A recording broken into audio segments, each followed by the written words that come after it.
السلام علیکم ورحمۃ اللہ وبرکاتہ نحمدہ ونصلی علی رسولہ الکریم اما بعد فاعوذ باللہ السمیع العلیم من الشیطان الرجیم من حمزہ ونفخہ ونفثہ بسم اللہ الرحمن الرحیم۔ آج کا ہم سبق کل کے سبق کو رپیٹ کریں گے کیونکہ کل کچھ ریکارڈنگ میں مسئلہ تھا، تو ہم سورۃ البقرہ کی آیت نمبر 1 سے لے کے 7 تک پڑھیں گے۔ سورۃ البقرہ کی آیت نمبر 1 سے لے کے 7 تک پڑھیں گے۔ البقرہ گائے کو کہتے ہیں۔ اس کی وجہ تسمیہ یعنی یہ کیوں نام رکھا گیا، کیونکہ گائے کا لمبا واقعہ موجود ہے، اس وجہ سے اس کا نام سورۃ البقرہ رکھا گیا۔ بسم اللہ الرحمن الرحیم۔ الف لام میم۔ الف لام میم کا ترجمہ الف لام میم، یہ حروف مقطعات ہیں، قاطع سے یعنی لد لدا۔ چونکہ عربی زبان کے جو دوسرے الفاظ ہیں ان کو جوڑ کے پڑھا جاتا ہے، جس طرح الف زبر با، آپ، با زبر تا، بت، تو لیکن ان کو بالکل لدا یعنی جوڑا نہیں جاتا۔ الف لام میم، تو یہ کچھ حروف ہیں صورتوں سے پہلے آتے ہیں، ان کو حروف مقطعات کہتے ہیں، کیونکہ یہ لدا لدا کر کے پڑھے جاتے ہیں، اس وجہ سے۔ تو ان کا مطلب جو ہے وہ الف لام میم ہے۔ ہمیں بتایا نہیں گیا، اس کے راز کا نہیں بتایا گیا۔ قرآن مجید سارے کا سارا معجزہ ہے۔ بعض لوگ کہتے ہیں جی یہ خاص الفاظ جو ہے بہت بڑا معجزہ رکھتے ہیں، بھئی رکھتے ہوں گے، ہمارا تو یہ ماننا ہے کہ سارا قرآن مجید ہی بہت بڑا معجزہ ہے۔ ذالک الکتاب لا ریب فیہ، یہ کامل کتاب ہے، اس میں کوئی شک نہیں ہے۔ لا ریب فیہ، اس میں کسی قسم کا کوئی شک نہیں ہے۔ کہ کیا شک نہیں ہے؟ کہ یہ اللہ کی طرف سے ہے، اس بات میں کوئی شک نہیں ہے، یہ رب کا پیغام ہے۔ ھدی للمتقین، یہ متقین کے لیے ہدایت ہے، بہترین کتاب ہے اور متقین کے لیے ہدایت ہے۔ اللہ تعالیٰ سے دعا کرنی چاہیے، اللہ تعالیٰ مجھے، آپ کو اور ہماری فیملیوں کو اپنے خاص متقین بندوں میں شامل فرمائے۔ متقی کا مختصر معنی کیا ہے؟ جو شریعت نے حکم دیا ہے ان کے اوپر عمل کرتا ہے متقی، اور جس سے منع کیا گیا اس سے منع ہوتا ہے، اور جب کبھی مخالفت ہو جائے شریعت کی تو فوراً توبہ اور استغفار کرتا ہے، اس کو متقی کہتے ہیں۔ مزید آسان الفاظ میں اس کو سمجھنا ہو، جو اللہ تعالیٰ کے احکامات کا خیال رکھنے کی کوشش کرتا ہے، جب کبھی وائلیشن ہو تو توبہ کر لیتا ہے، استغفار کر لیتا ہے، تو وہ متقی ہے۔ ایسا نہیں ہے کہ متقی سے گناہ نہیں ہوتا ہے، لیکن جو اللہ کا متقی بندہ ہوتا ہے وہ پری پلان گناہ نہیں کرتا، پہلے سے اس نے سوچ رکھا ہو، اچانک ہو جاتا ہے، غلطی سے ہو جاتا ہے۔ اور ایسا بھی نہیں ہے کہ وہ پری پلان کرے گا تو معاف نہیں ہوگا، معاف بھی ہو جاتا ہے۔ اللہ تعالیٰ تو کہتا ہے کہ ساری عمر بھی آپ کی گناہوں میں گزر گئی، ایک دفعہ سچی توبہ کرو تو اللہ تعالیٰ پچھلے گناہوں کو بھی نیکیاں بنا دیتا ہے۔ اللہ اکبر کبیرہ۔ اللہ تعالیٰ ہمیں متقین کی صف میں شامل فرمائے۔ متقین کی بڑے ان کے لیے نامات ہیں۔ اللہ تعالیٰ نے کہیں کہا کہ اللہ تعالیٰ متقین کے راست جنت عطا فرمائے گا، آسانیاں پیدا فرمائے گا، متقین صالحین کے ساتھ ہوں گے۔ انبیاء کرام نے بھی دعا کی اللہ متقین میں شامل فرما۔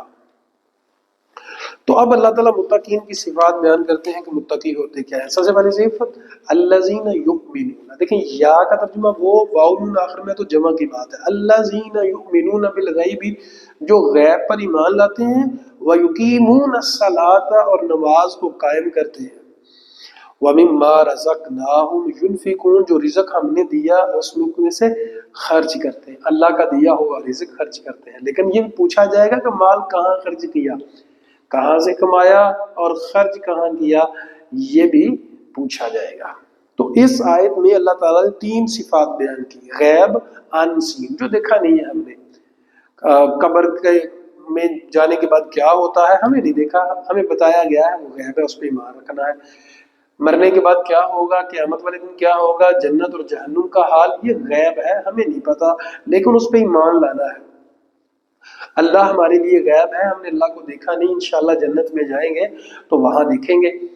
لیکن ایمان لانا تو بہادری اب ہے نا، بغیر دیکھے ایمان لانا.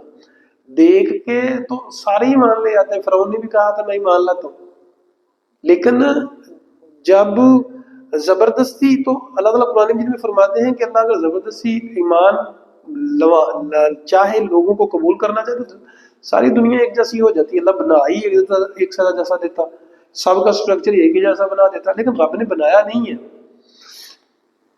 تو اللہ تعالیٰ فرماتے ہیں کہ وہ غیب پہ ایمان لاتے ہیں، نماز کو قائم کرتے ہیں، اور جو رزق ہم نے دیا وہ خرچ کرتے ہیں. اب جو زمانہ جو ہے صحابہ کرام کا نبی صلی اللہ علیہ وسلم کا دور ہوتا جا رہا ہے، تو ہم لوگ اسلام سے، دین سے دور ہوتے جا رہے ہیں. صحابہ کرام اور تابعین ائمہ کرام کے دور میں کوئی سوچ بھی نہیں سکتا تھا کہ کوئی انسان مسلمان ہو اور وہ نماز چھوڑ دے. اب یہ سمجھیں کہ منافق بھی پڑھا کرتے تھے، اور صحابہ کرام کے دور میں نبی صلی اللہ علیہ وسلم کی حدیث بھی ہے کہ منافقین کے لیے دو نمازیں بڑی سخت ہیں، ایک عشاء کی اور ایک فجر کی. یہ دونوں نمازیں بڑی سخت ہیں ان کے لیے. تو منافق بھی نماز پڑھتے تھے صحابہ کرام کے دور میں، تابعین کے دور میں. تو اب تک آپ لوگ دیکھیں جہاں دین آیا ہے عرب میں، وہ ابھی بھی نمازوں کا بہت زیادہ خیال رکھتے ہیں. تو ہم لوگ نمازوں سے بہت دور ہیں، اپنے آپ کو مسلمان کہتے ہیں. یاد رکھیں مسلمان اللہ کا بندہ ہوتا ہے، وہ مرضی کا بندہ نہیں ہوتا، وہ اپنی مرضی نہیں کر سکتا. اگر آپ مرضی کر رہے ہیں تو آپ اپنی مرضی کے بندے ہوئے، اللہ کے بندے نہیں ہیں. تو اس چیز کا ہمیں بہت اچھے سے خیال رکھنا چاہیے. والذین یؤمنون بما انزل الیک، اور وہ لوگ جو ایمان لاتے ہیں جو آپ کی طرف نازل کیا گیا. وما انزل من قبلک، اور جو آپ کی طرف نازل کیا گیا اس پہ بھی ایمان لاتے ہیں. یعنی نبی صلی اللہ علیہ وسلم کی طرف جو نازل کیا گیا اس پہ ایمان لاتے ہیں، جو آپ سے پہلے نازل کیا اس پہ ایمان لاتے ہیں. وبالآخرۃ هم یوقنون، اور آخرت پہ وہ پکا یقین رکھتے ہیں. ایک ہوتا ہے نالج میں ہونا، ایک ہوتا ہے پکا یقین، یقین جس میں شک و شبہ نہیں ہے. جس طرح ابھی میں جو بات کر رہا ہوں، میں زندہ ہوں تو بات کر رہا ہوں، آپ لوگ زندہ ہیں تو سن رہے ہیں، یہ یقین ہے ہمیں. اس کو کہتے ہیں عین الیقین، پکا کہ وہ آخرت ہونی ہونی ہے. آپ نے ہزاروں دعائیں کی، کوئی بھی قبول نہیں ہوئی، لیکن پکا یقین رکھنا کہ اللہ اس دعاؤں کو قبول کرنے پہ قادر ہے اور اللہ کل شیء قدیر ہے. یہ ہے ایمان. تو آخرت پہ پکا یقین ہونا، وہ یقین رکھتے ہیں. اس کا فائدہ کیا ہوگا؟ جب ہمارا آخرت پہ پکا یقین ہوگا تو کبھی ظلم نہیں کریں گے، زیادتی نہیں کریں گے، قرض کے معاملات ٹھیک رکھیں گے، کیونکہ حساب ہونا. نبی کریم صلی اللہ علیہ وسلم نے فرمایا لا يتحرك قدم ابن آدم حتى يسأل عن خمس، کوئی بھی انسان حرکت نہیں کر سکے گا یہاں تک کہ 5 چیزوں کے بارے میں سوال نہ کر لیا جائے. 5 چیزیں، مال کہاں سے، سب سے پہلے ہوگا ان عمرہ، عمر کے بارے میں. پھر ہوگا ان شبابہ، جوانی کے بارے میں، جوانی کہاں گزاری. پھر ہوگا ومن مالی، مال کے بارے میں، من این اکتسبہ، کہاں سے کمایا اور کہاں خرچ کیا، چوتھا سوال. اور 5واں ہوگا اپنا علم، جو انفارمیشن تھی اس کے اوپر عمل کتنا کیا تھا. اللہ تعالی ہم پہ رحمت فرمائے اور آسانی پیدا فرمائے. اولئک علی ھدی من ربہم، یہ لوگ جو ہے وہ ہدایت پہ ہیں. واولئک هم المفلحون، یہی لوگ کامیاب ہونے والے ہیں. یہ تھا جی متقی لوگوں کی نشانی.